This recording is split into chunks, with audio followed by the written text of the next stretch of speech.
তাহলে আমাদের আজকের বিষয় হচ্ছে ক্রিয়ার কালের প্রত্যেকটি কালের আলাদা আলাদা শ্রেণীবিভাগ এবং তাদেরকে নিয়ে আলোচনা।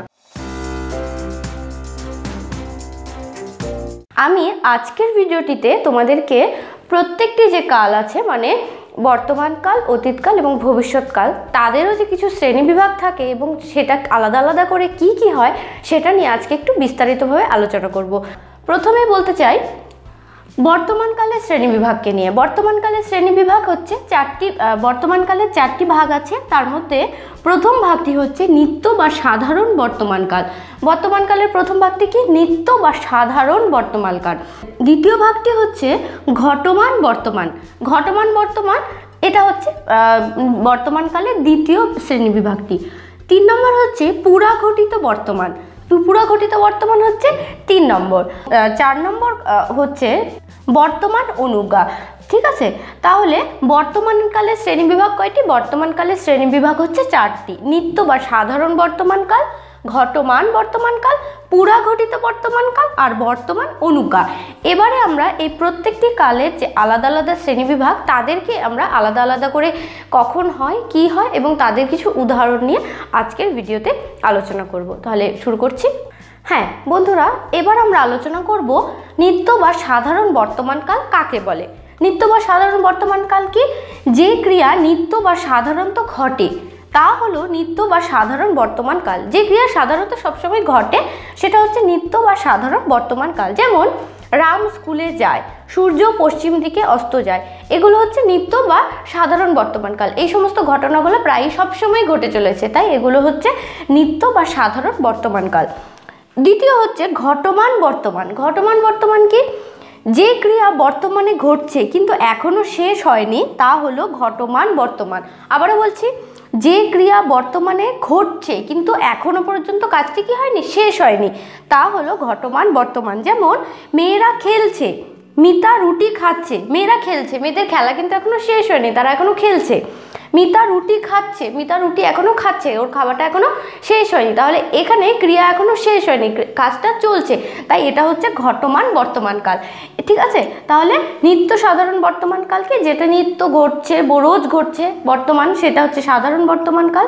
যেমন রাম স্কুলে যায়, সূর্য পশ্চিম দিকে অস্ত যায়। আর ঘটমান বর্তমান কি? যে ক্রিয়া বর্তমানে ঘটছে কিন্তু এখনো শেষ হয়নি তা হলো ঘটমান বর্তমানকাল। আমার মনে হয় উদাহরণগুলি দিয়ে হয়তো তোমাদের সেটা বুঝতে আরো সুবিধা হবে, তাই উদাহরণের সাহায্যে হয়তো তোমাদের বুঝতে আরো একটু সুবিধাই হবে। ঠিক আছে, এবার আমরা আলোচনা করব 3 নম্বর মানে পুরাঘটিত বর্তমানকাল নিয়ে। পুরাঘটিত বর্তমানকাল কাকে বলে? যে ক্রিয়া শেষ হয়েছে কিন্তু তার ফল এখনো বর্তমান তাকে পুরাঘটিত বর্তমান বলে। পুরাঘটিত মানে যে ঘটনাটা ঘটেছে কিন্তু তার ফলটা, তার যে কাজটা, যে সেই ক্রিয়াটা এখনো বর্তমান, সেই কাজটা এখনো চলছে, তাই একে বলা হয় পুরাঘটিত বর্তমানকাল। যেমন মলয় পরীক্ষা দিয়েছে, রাম ডাক্তার ডেকেছে। মলয় পরীক্ষা দিয়েছে কিন্তু তার ফলটা কিন্তু এখনো বেরোয়নি, তার ফলটা এখনো বেরোবে, বর্তমান, সে কাজটা করেছে কিন্তু তার ফলটা এখনো বর্তমান, তাই এটা হচ্ছে পুরাঘটিত বর্তমান। রাম ডাক্তার ডেকেছে, রাম ডাক্তার ডেকেছে, ডাক্তার আসবে, তারপরে বাকি কাজটা সম্পন্ন হবে, তাই এই ধরনের ক্রিয়াপদ যে ক্ষেত্রে বোঝায় সেটা হচ্ছে পুরাঘটিত বর্তমান। পরেরটি হচ্ছে 4 নম্বর বর্তমান অনুজ্ঞা। বর্তমান অনুজ্ঞা কি? আদেশ, অনুরোধ, উপদেশ বোঝাতে ক্রিয়ার যে কাল হয় তা হলো বর্তমান অনুজ্ঞা। আবারও বলছি, আদেশ, অনুরোধ, উপদেশ বোঝাতে ক্রিয়ার যে কালটা হয় তা হলো বর্তমান অনুজ্ঞা। যেমন বাড়ি যাও, কাছে এসো। ঠিক আছে, এই সমস্ত ক্ষেত্রে কি আদেশ, উপদেশ, অনুরোধ এই সমস্ত বোঝাতে ক্রিয়ার যে কালকে ব্যবহার করা হয় সেটাই হচ্ছে বর্তমান অনুজ্ঞা। তাহলে বন্ধুরা আমি আবারও বলছি শুরু থেকে, পুরাঘটিত বর্তমান। পুরাঘটিত বর্তমান কাকে বলে? যে ক্রিয়া শেষ হয়েছে কিন্তু তার ফল এখনো বর্তমান তাকে পুরাঘটিত বর্তমান বলে। যেমন মলয় পরীক্ষা দিয়েছে, রাম ডাক্তার ডেকেছে, যেখানে কাজটি আগে হয়ে গেছে কিন্তু তার ফল এখনো বর্তমান, তাই সেটা হচ্ছে পুরাঘটিত বর্তমান। বর্তমান অনুজ্ঞা। বর্তমান অনুজ্ঞা কি? আদেশ, অনুরোধ, উপদেশ বোঝাতে ক্রিয়ার যে কাল হয় তাকে বলা হয় বর্তমান অনুজ্ঞা। যেমন বাড়ি যাও, কাছে এসো, আদেশ, উপদেশ, অনুজ্ঞা এইসব বোঝানোর ক্ষেত্রে ক্রিয়ার এই কাল ব্যবহার হয়ে থাকে। এবার আমরা আলোচনা করব ক্রিয়াকালের অতীতকালের শ্রেণীবিভাগ নিয়ে। বর্তমানকালের মতন অতীতকালেরও 4টি শ্রেণীবিভাগ। প্রথমটি হচ্ছে নিত্য বা সাধারণ অতীত, দ্বিতীয়টি ঘটমান অতীত, তৃতীয়টি পুরাঘটিত অতীত, আর 4 নম্বর বা শেষটি হচ্ছে নিত্যবৃত্ত অতীত। তাহলে এবার আমরা এই প্রত্যেকটি এই 4টি যে শ্রেণীবিভাগ আছে এদেরকে নিয়ে আলাদা আলাদা করে প্রত্যেকের কাকে বলে এবং প্রত্যেকের উদাহরণ নিয়ে আলোচনা করব। এবার আমরা আলোচনা করব নিত্য বা সাধারণ অতীতকাল নিয়ে। যে ক্রিয়া অতীতকালে সম্পন্ন হয়ে গিয়েছে এবং তার ফলও বর্তমানে নেই তাকে নিত্য বা সাধারণ অতীত বলা হয়। সাধারণ বা নিত্য অতীত যে ক্রিয়া অতীতকালে সম্পন্ন হয়ে গেছে তার ফল এখন বর্তমানে নেই তাকে নিত্য বা সাধারণ অতীতকাল বলা হয়। যেমন মিতা গতকাল স্কুলে গিয়েছিল, সোমবার আমাদের বাড়িতে পুজো ছিল। এখানে যে ক্রিয়াটি আছে সেটা হয়ে গেছে, সেটা বর্তমানে এখন আর নেই। আর মিতা গতকাল স্কুলে গিয়েছিল, ঠিক আছে, ও তারা স্কুলে গিয়ে এখন স্কুলে নেই, ও স্কুল থেকে চলে এসেছে, তাহলে ওর কাজটা অতীতকালে করে ফেলেছিল, সেটার এখন আর বর্তমানে কাজটা নেই, সেটা আর বর্তমানে উপস্থিত নেই। তাই এটা হচ্ছে সাধারণ অতীতকাল বা নিত্য অতীতকাল। সোমবার আমাদের বাড়িতে পুজো ছিল, সোমবার দিন পুজো ছিল, পুজোটা হয়ে গেছে, কিন্তু সেই কাজটি কিন্তু এখন আর বর্তমানে নেই। তাই এগুলো হচ্ছে নিত্য বা সাধারণ অতীতকাল। এবার দ্বিতীয়টি কি আছে? ঘটমান অতীত। ঘটমান অতীত কি? যে ক্রিয়া অতীতে একটি সময় ঘটেছে তা হলো ঘটমান অতীত। যে ক্রিয়াটা অতীতে একটা সময় ঘটেছে, ঠিক আছে, তা হলো ঘটমান অতীত। যেমন শ্যামলী সকালে গান শিখেছিল। শ্যামলী সকালের একটা নির্দিষ্ট সময় সে গানটা শিখেছিল, সে কিন্তু কাজটা দিনের একটা নির্দিষ্ট সময় করেছিল, কাজটা হয়ে গেছে, তাই এটা হচ্ছে একটা ঘটমান অতীত, কাজটা ঘটেছিল একটা সময়। রাম ভোরে কুস্তি করেছিল। রাম ভোরে একটা নির্দিষ্ট সময় কুস্তি করেছিল, কাজটা সম্পন্ন হয়েছিল একটা অতীতের একটা সময়, তাই এটা হচ্ছে ঘটমান অতীত। তাহলে নিত্য বা সাধারণ অতীত আর ঘটমান অতীতটা আবারও বলছি। যে ক্রিয়া অতীতকালে সম্পন্ন হয়ে গেছে তার ফল এখন আর বর্তমানে নেই তা নিত্য বা সাধারণ অতীতকাল, ঠিক আছে। মিতা গতকাল স্কুলে গিয়েছিল, সোমবার আমাদের বাড়িতে পুজো ছিল, এটা হচ্ছে নিত্য বা সাধারণ অতীতের উদাহরণ। এবার হচ্ছে ঘটমান অতীত। ঘটমান অতীত কি? যে ক্রিয়া অতীতে একটি সময় ঘটেছে তা হচ্ছে ঘটমান অতীত। যেমন শ্যামলী সকালে গান শিখেছিল, রাম ভোরে কুস্তি করেছিল, নির্দিষ্ট একটা সময় যে ক্রিয়াটি ঘটেছিল, তাই এটা হচ্ছে ঘটমান অতীত। এবার আমরা পরের দুটি অতীতকাল নিয়ে আলোচনা করব।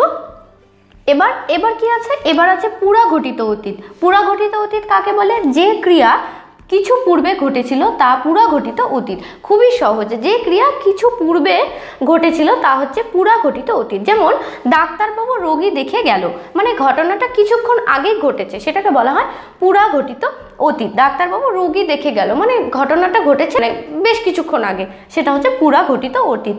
নিত্যবৃত্ত অতীত। নিত্যবৃত্ত অতীতটা কি? যে ক্রিয়া অতীতে প্রায়ই ঘটতো তা হলো নিত্যবৃত্ত অতীত। যেমন শ্রাবণে প্রায় বৃষ্টি হতো, যে ঘটনাটা কি হয় অতীতে প্রায়ই ঘটতো, ঠিক আছে, সেটাকে বলা হয় নিত্যবৃত্ত অতীত। শ্রাবণে প্রায়ই বৃষ্টি হতো, সেটা এখন শ্রাবণে সবসময় বৃষ্টি হতো তা না, প্রায় হতো, সেইটাই বোঝানো হচ্ছে এই ক্রিয়ার এই কালটির মাধ্যমে। শ্রাবণে প্রায় বৃষ্টি হতো, এটা হচ্ছে নিত্যবৃত্তের উদাহরণ। তাহলে বন্ধুরা, পুরাঘটিত অতীত আর নিত্যবৃত্তটা হয়তো তোমাদের কাছে একটু হলেও পরিষ্কার হয়ে গেছে। পুরাঘটিত অতীত কি? যে ক্রিয়া কিছু পূর্বেই ঘটেছিল তা পুরাঘটিত অতীত। যেমন ডাক্তারবাবু রোগী দেখে গেলেন। নিত্যবৃত্ত অতীত, যে ক্রিয়া অতীতে প্রায়ই ঘটতো তা হলো নিত্যবৃত্ত অতীত। যেমন শ্রাবণে প্রায় বৃষ্টি হতো। এবারে আমরা আলোচনা করব ভবিষ্যৎকালের শ্রেণীবিভাগ নিয়ে। বর্তমানকাল অতীতকালের মতন ভবিষ্যৎকালেরও কিন্তু 4টি শ্রেণীবিভাগ হয়ে থাকে, ঠিক আছে। তাহলে প্রথম ভাগটি কি? নিত্য বা সাধারণ ভবিষ্যৎ, দ্বিতীয়টি ঘটমান ভবিষ্যৎ, তৃতীয়টি পুরাঘটিত ভবিষ্যৎ, শেষেরটি 4 নম্বরটি হচ্ছে ভবিষ্যৎ অনুজ্ঞা, ঠিক আছে। আবারও বলছি, নিত্য বা সাধারণ ভবিষ্যৎ, ঘটমান ভবিষ্যৎ, পুরাঘটিত ভবিষ্যৎ আর ভবিষ্যৎ অনুজ্ঞা, এই 4টি হচ্ছে ভবিষ্যৎকালের 4টি শ্রেণীবিভাগ। এবার আমরা প্রত্যেকটি শ্রেণীবিভাগ নিয়ে প্রত্যেকটির মতন আগেরগুলির মতন এটারও আলাদা আলাদা করে কখন হয় এবং তাদের উদাহরণ নিয়ে আমরা আলোচনা করব। বন্ধুরা, এবার আমরা আলোচনা করব নিত্য বা সাধারণ ভবিষ্যৎকাল নিয়ে। নিত্য বা সাধারণ ভবিষ্যৎকাল কাকে বলে? যে ক্রিয়ার কাজ সাধারণভাবে ভবিষ্যতে ঘটবে তাকে বলা হয় ঘটমান বা সাধারণ ভবিষ্যৎ। যে কাজটা সাধারণভাবে ভবিষ্যৎকালে ঘটবে সেটাকেই বলা হয় সাধারণ ভবিষ্যৎকাল। যেমন আমি এই অঙ্কটা করতে পারবো, আমি খেলা করব, এগুলো হচ্ছে একেবারেই সাধারণ ব্যাপার, যেমন করতে পারবো, খেলা করব, পারবো, করব, এই সমস্ত দিয়ে সাধারণ ভবিষ্যৎকাল বা নিত্য ভবিষ্যৎকাল বোঝানো হয়। দ্বিতীয়টি কি আছে? ঘটমান ভবিষ্যৎ। ঘটমান ভবিষ্যৎ কাকে বলে? যে ক্রিয়ার কাজ ভবিষ্যতে চলতে থাকবে তাকে বলে ঘটমান ভবিষ্যৎকাল। ঠিক আছে, মানে এইরকম কোনো ক্রিয়া যেটা ভবিষ্যতে কাজটা চলতে থাকবে তাকে বলা হয় ঘটমান ভবিষ্যৎকাল। যেমন আমি আবৃত্তি করতে থাকবো, আমি আবৃত্তি করতেই থাকবো, কাজটা কিন্তু চলবে, তাই এটা হচ্ছে ঘটমান ভবিষ্যৎ। সোনালি নাচতে থাকবে, সোনালি নাচতে থাকবে, সোনালির যে কাজটা সেটা চলবে, তাই এটা হচ্ছে ঘটমান ভবিষ্যৎকালের উদাহরণ। খুব সহজ, নিত্য ভবিষ্যৎকাল এবং ঘটমান ভবিষ্যৎকাল। নিত্য ভবিষ্যৎকালটা আবার বলছি, যে ক্রিয়ার কাজ সাধারণভাবে ভবিষ্যতে ঘটবে তাকে বলা হয় ঘটমান বা সাধারণ ভবিষ্যৎ। যেমন আমি এই অঙ্কটা করতে পারবো, আমি খেলা করব, এখানে পারবো এবং করব এই ধরনের শব্দ দিয়ে সাধারণ বা নিত্য ভবিষ্যৎকাল বোঝানো হয়। আর ঘটমান ভবিষ্যৎ কি?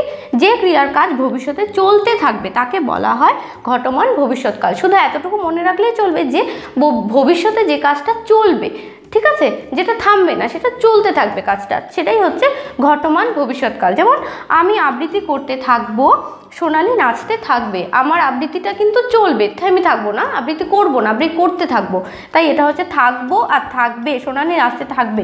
এই থাকবো আর থাকবে এই সমস্ত শব্দ দিয়ে ঘটমান ভবিষ্যৎকে বোঝানো হয়। বন্ধুরা, এবার আমরা চলে এসেছি পুরাঘটিত ভবিষ্যৎকালকে নিয়ে। যেহেতু যে ক্রিয়ার কাজ সম্ভবত ঘটেছিল অথবা ঘটা সম্ভব তাকে পুরাঘটিত ভবিষ্যৎ বলে। আবার বলছি, যে ক্রিয়ার কাজ সম্ভবত ঘটেছিল অথবা ঘটা সম্ভব, যেটা ভবিষ্যতে ঘটতে পারে, সেটাকে বলা হয় পুরাঘটিত ভবিষ্যৎ। যেমন রামবাবু তোমাকে একথা বলে থাকবে, হয়তো রামবাবু একথা তোমাকে বলে থাকবে। জয় হয়তো দার্জিলিংয়ে গিয়ে থাকবে। এই যে থাকবে মানে কাজটা ঘটতে পারে ভবিষ্যতে, ঠিক আছে, এই ঘটনাটা ঘটতে পারে ভবিষ্যতে, সেটাকে বলা হয় পুরাঘটিত ভবিষ্যৎ। ভবিষ্যৎ অনুজ্ঞা। ভবিষ্যৎ অনুজ্ঞা কি? যে ক্রিয়ার দ্বারা ভবিষ্যতে কোনো আদেশ, উপদেশ ইত্যাদি বোঝায় তাকে ভবিষ্যৎ অনুজ্ঞা বলে। আবার বলছি, যে ক্রিয়া দ্বারা ভবিষ্যতে কোনো আদেশ, উপদেশ ইত্যাদি বোঝায় তাকে ভবিষ্যৎ অনুজ্ঞা বলে। যেমন সুখে থাকো, রবীন্দ্রনাথের ছবিটা তুমি এঁকে রেখো। এখানে থাকো, রেখো, করো, থাকো, নিও, রেখো ইত্যাদি এই সমস্ত শব্দ দিয়ে ভবিষ্যৎ অনুজ্ঞা বোঝানো হয়ে থাকে, ঠিক আছে। তাই এইগুলি হচ্ছে ভবিষ্যৎ অনুজ্ঞা উদাহরণ। ভবিষ্যৎ অনুজ্ঞা দ্বারা কি কোনো আদেশ, উপদেশ ইত্যাদি বোঝানো হয়।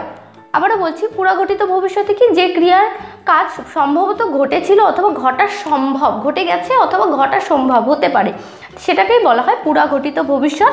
যেমন রামবাবু তোমাকে কথা বলে থাকবে, জয় হয়তো দার্জিলিংয়ে গিয়ে থাকবে, এই ধরনের ঘটনা যদি হয় সেটা হচ্ছে পুরাঘটিত ভবিষ্যৎ। আর ভবিষ্যৎ অনুজ্ঞা, যে ক্রিয়ার দ্বারা ভবিষ্যতে কোনো আদেশ, উপদেশ ইত্যাদি বোঝায় তাকে ভবিষ্যৎ অনুজ্ঞা বলে।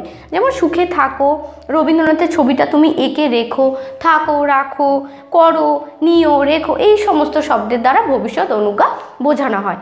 তাহলে বন্ধুরা, এই ছিল আজকের আমাদের ভিডিওর বিষয়। ক্রিয়াকালের প্রত্যেকটি কাল নিয়ে আলাদা আলাদা করে তাদের শ্রেণীবিভাগ এবং সেটা নিয়ে আলোচনা। বন্ধুরা, যদি ভিডিওটি ভালো লাগে তাহলে অবশ্যই লাইক করতে হবে, আর হ্যাঁ, তার সাথে সাথে শেয়ার এবং আপনাদের মূল্যবান যে কমেন্ট সেটা কিন্তু আমাদের কাছে খুবই গুরুত্বপূর্ণ, কারণ আমাদের ভিডিও শুধুমাত্র আপনাদেরই জন্য, আপনাদের ভালো লাগা আমাদের সার্থকতা। আর অবশ্যই সাবস্ক্রাইব করতে হবে নতুন ভিউয়ার্সদের জন্য, যারা এখনও সাবস্ক্রাইব করনি তারা অবশ্যই সাবস্ক্রাইব করবে। আর আমি চলে আসব পরের ভিডিওতে আরও নতুন কোনো বিষয় নিয়ে। সে পর্যন্ত সবাই খুব ভালো থাকবে, সুস্থ থাকবে। টাটা।